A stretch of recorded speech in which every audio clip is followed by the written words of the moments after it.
हमारी गंगा यात्रा के दूसरे एपिसोड में आप देखेंगे गंगोत्री से मुखबा तक की कहानी।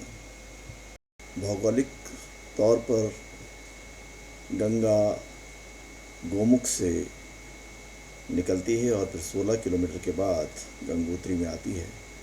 लेकिन पौराणिक तौर पर राजा भगीरथ, जो इक्ष्वाकु वंश के थे, उनके प्रयास से गंगा को पृथ्वी पर सर्वप्रथम प्रवेश गंगोत्री धाम में माना जाता है।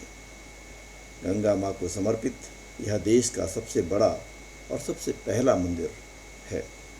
गंगोत्री नेशनल पार्क से होते हुए गंगा यहाँ आती है और देवदार के वृक्ष और पाइन्स आपका मन मोह देते हैं। अप्रैल से जून तक यहाँ मौसम अपेक्षाकृत अच्छा रहता है और अक्षय तृतीया के दिन मंदिर के कपाट खुलते हैं। फिर दिवाली के बाद मंदिर के कपाट बंद होते हैं। यह मंदिर 3400 मीटर की ऊंचाई पर है और अपनी आध्यात्मिक, पौराणिक और भौगोलिक कारणों से एक बेहद ये है गंगोत्री धाम और आप देख सकते हैं आज इतना खूबसूरत मौसम यहाँ पर है। भागीरथी जो है गोमुख से चल के गंगोत्री के रास्ते छोटे मोटे कस्बों गांवों से होते हुए उत्तरकाशी की तरफ जाती है और इस समय तापमान यहाँ पर -2 डिग्री सेल्सियस है, लेकिन चमकीली धूप है और एक खूबसूरत भागीरथी का नज़ारा आप देख सकते हैं। इस समय नदी के किनारे भी बर्फ़ जमी भी है कई जगहों पर और बहुत ही बेहतरीन दृश्य।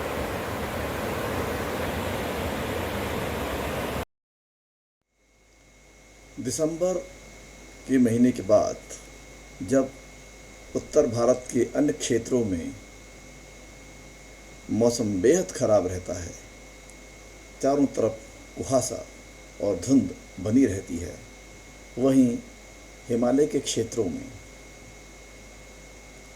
चमकती हुई धूप आपका मन मोह लेती है।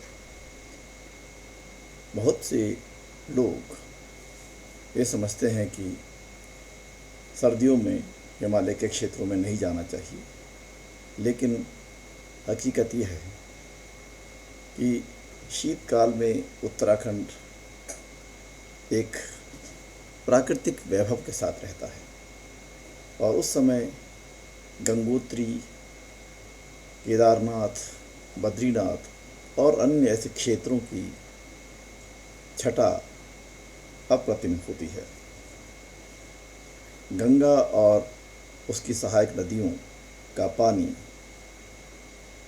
बिल्कुल नीला दिखाई देता है और हिमालय की चोटी और नीला आसमान एक बेहद कलात्मक दृश्य प्रस्तुत करते हैं। लेकिन मानसून के समय जब यात्रा का सीज़न भी होता है, उत्तराखंड की ओर आना थोड़ा खतरनाक भी होता है। इस समय नदियां अपने उफान पर होती हैं और उनका रंग बिल्कुल बदल जाता है। ये आप गंगोत्री के दो विभिन्न रूप देख सकते हैं, एक दिसंबर का और दूसरा मानसून के बाद का।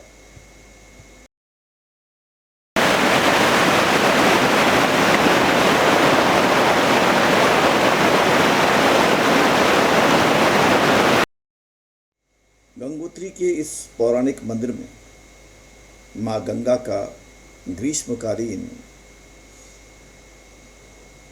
निवास है। इसीलिए अप्रैल से लेकर अक्टूबर आखिर तक या दिवाली तक यहाँ पर माँ गंगा की आरती होती है और इसके बाद ग्रीष्मकालीन प्रवास के बाद शीतकाल के लिए फिर से माँ की डोली मुखबा नामक स्थान पर ली जाती है। यहाँ पर सेमवाल यहाँ के रावल होते हैं। इस मंदिर के विषय में उन्होंने हमें विस्तारपूर्वक जानकारी दी, क्योंकि मंदिर के अंदर फोटोग्राफी वर्जित थी, इसलिए ये जानकारी यहाँ के पुरोहित से हम लोगों ने ऑडियो पर ली। प्रचरन्ति शिखा अस्तानि खन्यिणः एकागुंसहस्रयोजने वदन्मानि तन्मसि यानि कानि च पापानि जन्म जन्मान्तरकृतानि च तानि तानि विनश्यन्ति प्रदक्षिणां पदे पदे। बोले गंगा मैया की, राजा भगीरथ महाराज की। ओम हरिः ओम हरिः ओम हरिः ओम। आपो निष्ठामयो भुवतान ऊर्जे ददातनः महेरणाय चक्षसि यो वः शिवतमो रक्षतस्य वाजयते हनः उसतिरिव मातरः तस्मा अरंगमामहो यशक्षयाय जिन्वता आपूजनयता। जय गंगा मैया की। आप इसमें जो देख रहे हैं, आप इसमें गंगा जी के मंदिर के अंदर जो मूर्तियां हैं उनके बारे में आपको बता रहा हूँ। और आप देखेंगे दाईं तरफ से जो पहली मूर्ति है वो जाह्नवी जी की है। जाह्नवी जी यमुना गंगा जी का एक नाम है, जाह्नवी जी। और ठीक उसके बगल में यमुना मैया की मूर्ति है। और उसके बगल में राजा भगीरथ महाराज जी हैं, जिन्होंने तपस्या करके गंगा जी को पृथ्वी पर अवतरित किया था, गंगा जी को। और भगीरथ महाराज ने 5500 वर्ष तक तपस्या की थी। ठीक उसके बगल में गंगा जी की दिव्य मूर्ति है, जो विशालकाय मूर्ति है गंगा जी की साक्षात। और गंगा जी के ठीक बाईं तरफ सरस्वती माता जी की मूर्ति है छोटी वाली। उसके बगल में अन्नपूर्णा मैया है। उसके बगल में लक्ष्मी जी की मूर्ति है। उसके बगल में दुर्गा जी की मूर्ति है, और यहाँ पर जो ऊपर की जो सब हैं, इसको गंगा पंचायत कहते हैं। जो गंगा जी के साथ देवियाँ होती हैं, जो भगीरथ महाराज जी हैं, गंगा पंचायत है। और नीचे एक तरफ आप देख सकते हैं, गंगा जी के ठीक चरणों में श्री यंत्र है, श्री यंत्र रखा है जो कि सोने का बना है।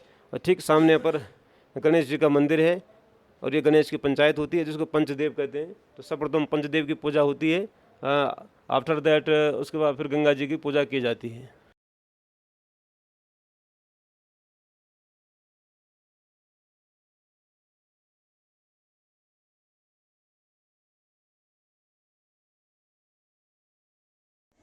गंगोत्री धाम एक तरफ बड़ी बड़ी ग्रेफाइट की चट्टानों से घिरा हुआ है, तो दूसरी तरफ देवदार के खूबसूरत वन और तेज गति से गंगोत्री ग्लेशियर से नीचे आती भागीरथी नदी। पूरा क्षेत्र बेहद ही प्राकृतिक है और बहुत से लोग यहाँ पर केवल इस क्षेत्र की प्राकृतिक सौंदर्य का आनंद लेने के लिए आते हैं। धार्मिक लोग अपनी आस्था के अनुसार अपने पुरखों का पिंडदान करने के लिए भी यहाँ पर आते हैं, और यहाँ का भगीरथ मंदिर बहुत प्रसिद्ध है।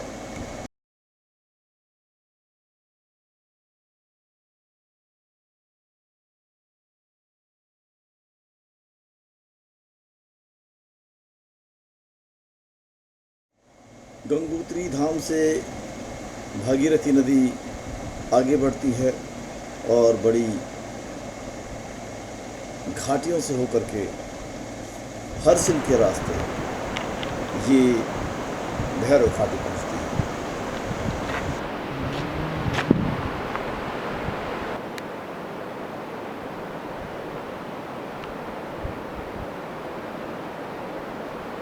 भैरव देवता। मेरा नाम पंडित रोहित सेमवाल है। मैं गंगोत्री धाम का रावल पुजारी हूँ और यहाँ पे जो है भैरव मंदिर में जो है पूजा लगाता हूँ। यहाँ पे जो भैरव महाराजा जो है ये प्राचीन आदि अनादिकाल से यहीं पर है। गंगा जी के द्वारपाल हैं और शिव के अवतार हैं। क्षेत्रपालाद यधीमहे शिव अवतारा यधीमहे तन्नो भैरवाह प्रचोदयात्। और ये जो है गंगा जी के रक्षक हैं। जो भी लोग जो है यह जहाँ से यात्रा करने आते हैं, जो भी आनंद भैरव जी के दर्शन करके जाते हैं, उनकी जो है सफलता, मनोवांछित फल मिलता है और उनकी यात्रा जो है सफल होती है। भैरव जी जो है शिव जी के, महाशिव जी के अवतार हैं और जो है भैरव भी अनेक प्रकार से हैं। बटुक भैरव जी हो गए, काल भैरव जी हो गए और ये गंगा जी के साथ है। गंगा जी जो है पाप नाशनी है, मोक्षदायिनी है, इसीलिए जो है गंगा जी के साथ जो है आनंद भैरव जी हैं। प्राचीन आदि अनादिकाल से जो है यहाँ पे भैरव जी की सेवा हो रही है, पूजा पाठ इत्यादि होते हैं। यहाँ पे जो है भैरव जी का जो है एक साक्षात प्राचीन शिला मूर्ति है और दूसरा जो है यहाँ पे जो है भैरव जी का नीचे जो है चिमटा, जहाँ पे अखंड भैरव धूना जल रहा है, वहाँ पे चिमटा जो है और त्रिशूल, वो जो है गंगा जी के साथ आया है। और जो है जब से वो आया है, एक शंख आया था गंगा जी के साथ, जिसकी जो है आदि अनादिकाल से जो है पूजा लग रही है। और हमारे जो पूर्वज लोग हैं, सेमवाल परिवार के जो हमारे मतलब वंशज पूर्वज हैं, वही जो है यहाँ पे भी पूजा लगाते हैं और गंगोत्री में भी जो है अपना पूजा पाठ करते हैं। और जब यहाँ पे 6 महीने कपाट अक्षय तृतीया के बाद जो है, दीपावली के बाद जो है, जब गंगा जी के कपाट बंद हो जाते हैं, तो हमारे भैरव जी के भी जो है कपाट बंद हो जाते हैं। पर यहाँ पे जो अखंड धूना जलता है नीचे, जो यहाँ पे आप जाओगे तो वहाँ पे अखंड धूना जलता है, वो तो 12 महीने जलता है। और वहाँ पे जो है 12 महीने जो है भोलेनाथ के जो भगत होते हैं, जोगी महाराज, जो साधु संत वगैरह होते हैं, वो अखंड धूना में जो है जोत जलती है, अखंड जोत जलती है, वो हमेशा जो है 12 महीने जो है जलती रहती है। इसलिए जो है ये जो है बहुत प्राचीन काल से जो है ये प्रथा चली आ रही। जय भैरवनाथ। जो रावल लोगों का जो पूरा गंगोत्री माँ के साथ में संबंध है, वो कैसा है, मतलब कब से है? ये जो है हमारा जो है, मतलब सब लोग सेम वाली होते हैं ना? हाँ, जहाँ तक जो है मुझे याद है, आज से मतलब जो हमारे बुजुर्ग लोग बोलते थे, 300 साढ़े 300 वर्ष पहले, जो हमारी जो है एक बूढ़ी माता थी, उनके जो है 2 लड़के हुए थे। 2 लड़के हुए थे तो उनके जो है उन 2 लड़कों के 3 लड़के हुए। एक का नहीं हुआ, एक का 3 लड़का हुआ, तो उन तीनों के 5 पुत्र हुए। तो वो 5 पुत्र जो है हमारे 5 थोकों में अलग अलग बटे हुए हैं। 5 थोक मतलब हर एक परिवार का अलग अलग थोक है। तो हम 5 भाई सेमवाल जो है यहाँ पे जो है माँ भगवती की, गंगा जी की पूजा अर्चना करते हैं, भैरव जी का पूजा अर्चना करते हैं। और जो है शीतकाल, जहाँ पे मुखवा, आपने गांव सुना होगा, मुख्य मठ, जब शीतकाल में गंगा जी वहाँ चले जाती हैं, तो वहाँ पे 6 महीने गंगा जी की पूजा अर्चना होती है। तो जैसे मैंने बताया कि 5 भाई सेमवाल, तो 5 भाई का मतलब है कि जो आज से 300 साल पहले हमारी जो मतलब पूर्वज थे, बुढ़िया जी थे, उनके 2 बच्चे थे, एक के नहीं हुआ, एक के 3 लड़के हुए, तो उन 3 लड़कों के 5 लड़के हुए, जो हम 5 भाई सेमवाल बने। उन्हीं की 5 भाइयों की जनरेशन आज जो है पूरे परिवार में जो है, आज लगा लो हमारे जो है 450-500 परिवार हैं मुखवा गाँव। आज सेमवाली लोग हैं और कुछ और लोग भी हैं, नेगी हैं, राणा है, अलग अलग परिवार के हैं। पर जो हमारे सेमवाल परिवार के बंधु हैं, वो मुख्यतः जो है गंगा जी के पुजारी जो है, वो 400-450 परिवार हैं। ये 5 परिवार से जो है 450 परिवार बन गया है।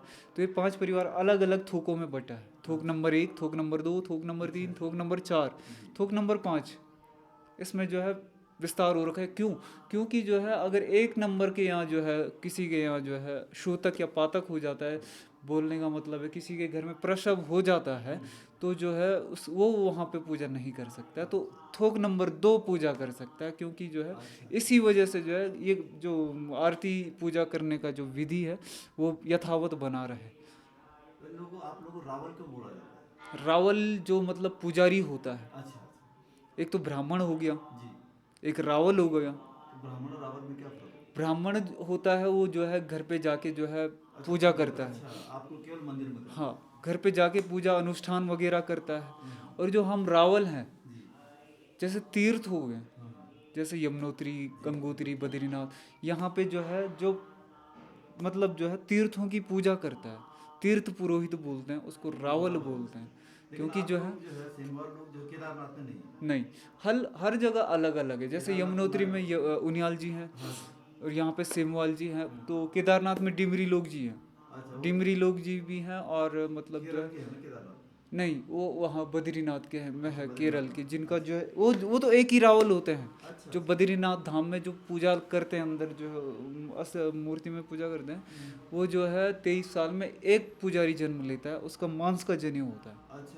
बद्रीनाथ धाम, हाँ वो केरल। वैसे तो नीचे जो है घाट में जो है वहाँ की जो ओखीमठ जो गांव पड़ता है उधर, वहाँ जोशीमठ वगैरह वहाँ के लोग रहते हैं, पुजारी लोग रहते हैं, पर वो जो है गर्भगृह का पूजा नहीं कर सकता है। मास्क का जनेऊ, बॉडी का मास्क के अंदर जनेऊ बना रहता है, वो 23 साल में अपना पैदा होता है, जो बद्रीनाथ धाम में जो है रावल रहता है अंदर। वैसे तो खैर जो है पुजारी लोग रहते हैं वहाँ पे, जैसे पिंडदान वगैरह सब वो तो अलग वहाँ पे भी होता है, तो वो अलग पुजारी होते हैं। जो गर्भगृह रावल, जो मेन रावल बद्रीनाथ धाम का, वो जो है 23 साल में एक बार जो है साउथ इंडिया में जन्म लेता है, जहाँ पे जो है केदारनाथ धाम के यहीं के केदारनाथ धाम के जो है वहीं के हैं, ओखीमठ जी, ओखीमठ के हैं, जहाँ केदारनाथ धाम गांव पड़ता है उधर। शुक्ला लोग हैं वहाँ पे, शुक्ला हैं, और पूरी लोग जो वहाँ पे जो है पूजा अर्चना करते हैं केदारनाथ। ठीक है, बहुत बहुत धन्यवाद। नमस्ते। भैरव घाटी के पास ही नेलांग घाटी में 136 मीटर लंबा और 1.8 मीटर चौड़ा लकड़ी का बना एक पुल, जिसे गर्तांग गली के नाम से जाना जाता है, आज भी आकर्षण का केंद्र बना हुआ है। इस समय हम गर्तांग गली में हैं, और ये गर्तांग गली नेलांग घाटी में गंगोत्री से करीबन 8 किलोमीटर की दूरी पर है, जिसका महत्व ये है कि 160 साल पहले भारत और चीन के बीच में, तिब्बत के बीच में यहाँ से व्यापार होता था, लोग पैदल चलते थे, और ये आपने पूरा देखा होगा किस तरीके का रास्ता, किस मुश्किल हालात में लोग अपने सामान को बेचने के लिए, व्यापार के लिए इन घाटियों से जाते थे। और बहुत मेहनत का काम था। ज़्यादातर जो जातियां हैं, जनजातियां यहाँ पर हैं, भूटियाज और अन्य लोग, जो तिब्बत से भारत के साथ में व्यापार जिनका चलता था लगातार, इन कठिन दुर्गम रास्तों से वो जाता था। और यहाँ तक पिछले 4 साल पहले, 5 साल पहले उत्तराखंड की सरकार ने इसे बना दिया है। तो गंगोत्री से जब हम 8 किलोमीटर चलते हैं भैरव घाटी होते हुए और भैरव मंदिर होते हुए, तो यहाँ पर ये एक कठिन रास्ता है, दुर्गम रास्ता है, लेकिन इसके बगल में आप देख सकते हैं जड़ गंगा है। ये चाइना से ये रिवर आती है और अंत में जाके मिलती है भागीरथी में, और फिर भागीरथी जैसा आप जानते हैं उत्तरकाशी और टिहरी से होते हुए अंत में देवप्रयाग में जाके अलकनंदा से मिलती है और गंगा बनती है। आप इस नदी का पूरा अगर देखेंगे चित्रण, तो कितना साफ़ पानी है, बिल्कुल ग्लेशियर का, और उसमें कोई किसी प्रकार का मिलावट नहीं नज़र आती है। तो केवल ये कह सकते हैं कि उस ज़माने में 160 साल पहले लोग कितनी मेहनत किया करते होंगे अपने काम के लिए और व्यापार के वास्ते। और 1962 में भारत चीन युद्ध के दौरान इस इलाके को बंद कर दिया गया था, और यहाँ से जो है यहाँ के नागरिकों को दूसरी जगह दे दी गई थी, यहाँ से 5, 7, 10 किलोमीटर दूर, ताकि वो अपना काम धंधा कर सकें। और ये इलाके जो है इससे, और जो आसपास के जो इलाके हैं वहाँ पर भारतीय सेना की चेक पोस्ट्स हैं। तो बस इतना ही कहना चाहेंगे कि ये उस समय जो लोगों ने मेहनत की और उनकी इच्छा शक्ति, उनकी जिजीविसा और उनके पराक्रम को हमारा सलाम। किस तरह से लोगों ने अपना व्यापार किया इन कठिन परिस्थितियों में भी, ये हम समझ सकते हैं कि पहाड़ का जीवन कैसे रहा होगा, और उसके बावजूद भी वो लोग अपना ज़िंदगी को जीते रहे और बड़े हंस के और मुस्कुराते हुए। तो इसलिए जो है उनकी मेहनत को सलाम बनता है।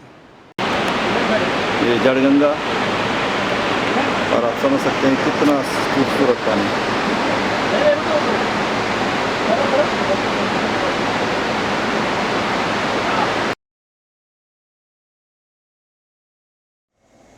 गर्तांग गली से चलकर जाह्नवी नदी या जड़गंगा धीरे धीरे अपने अंतिम स्थल की ओर चलती है। यहाँ से 1 किलोमीटर दूर दूसरी तरफ से आती भागीरथी नदी से इसका संगम होता है। ये संगम अभूतपूर्व है, क्योंकि हर्षिल के रास्ते भागीरथी जब भैरव घाटी में प्रवेश करती है, तो जड़गंगा और भागीरथी दोनों इतनी बड़ी चट्टानों और घाटियों के बीच से आते हैं कि ऐसा कहा जाता है कि यहाँ पर बने लंका पुल के बनने से पहले जब यात्रियों को गंगोत्री आना पड़ता था तो उन्हें बेहद मुश्किल का सामना करना पड़ता था। बहुत से यात्री इस घाटी को दूर से देख कर के ही गश खाकर गिर पड़ते थे। पुराने समय की ऐसी कहानी है। आज भी आप इस संगम को देख सकते हैं जो हमने बहुत ऊपर से लिया है, क्योंकि नदी के पास जाने का कोई साधन नहीं है, ना अवसर है, लेकिन इतनी दूर से ही हम देख सकते हैं कि कितना भयानक ये स्थल रहा होगा। आज यहाँ आने के लिए मोटर मार्ग बन चुका है, लेकिन एक समय में किस तरह के हालात रहे होंगे जब इतनी ऊंची पहाड़ियाँ और दोनों तरफ नदियों का बड़ा शोर अपने आप में भयावह तस्वीर पैदा कर देता है। तो प्रकृति जहाँ सुंदर होती है वहीं भयानक भी होती है। इसीलिए किसी ने सही कहा है कि प्रकृति से डरो भी और प्रकृति का सम्मान भी करो, तभी प्रकृति के सौंदर्य का आनंद ले सकोगे। भैरव घाटी और गर्तांगली के बाद भागीरथी नदी अपनी रफ्तार से आगे बढ़ती चली जाती है और हमारी यात्रा इस घाटी की दुर्गम पहाड़ियों को देखते हुए अब गंगा माता की मायके मुखबा की तरफ जाती है। मुखबा समुद्र तल से लगभग 2620 मीटर की ऊंचाई पर है और गंगा माँ की शीतकालीन गद्दी है। जब दीपावली के बाद गंगोत्री धाम के कपाट बंद होंगे तो एक भव्य डोली यात्रा के साथ गंगा माँ को मुखबा लाया जाता है और फिर शीतकाल में यही उनका स्थल होता है, निवास स्थान होता है।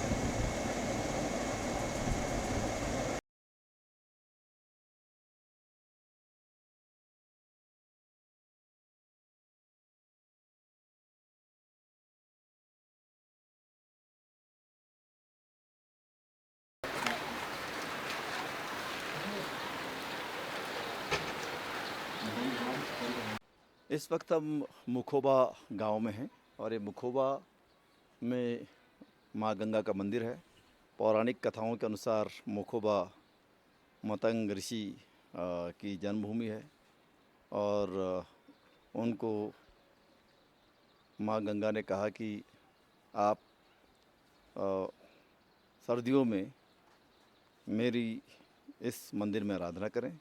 इसलिए जब गंगोत्री के कपाट बंद होते हैं तो वहाँ से माँ गंगा की मूर्तियों को इस मंदिर में लाया जाता है और उसके बाद यहाँ पर उनकी आराधना होती है। बहुत खूबसूरत गांव है अगर इसको हम दूसरे तरीके से देखें। मुखबा गांव इस क्षेत्र के प्रसिद्ध गांव हर्षिल के पास है, लगभग 3 किलोमीटर की दूरी पर है। मुखबा गांव का अपना विशेष धार्मिक महत्व है क्योंकि ये माँ गंगा का मायका है। लेकिन ये गांव एक बेहद खूबसूरत गांव है। यहाँ से भागीरथी की घाटी बहुत ही सुंदर दिखाई देती है। हमारी गंगा यात्रा जारी रहेगी। इस एपिसोड में बस इतना ही। अगले एपिसोड में हम भागीरथी नदी पर अपनी यात्रा जारी रखेंगे। कृपया हमारे साथ बने रहें और हमारे चैनल को सब्सक्राइब करें और अन्य लोगों को भी इसे सब्सक्राइब करने के लिए कहें। आप सभी को बहुत बहुत शुभकामनाएं। नमस्कार, जय हिंद।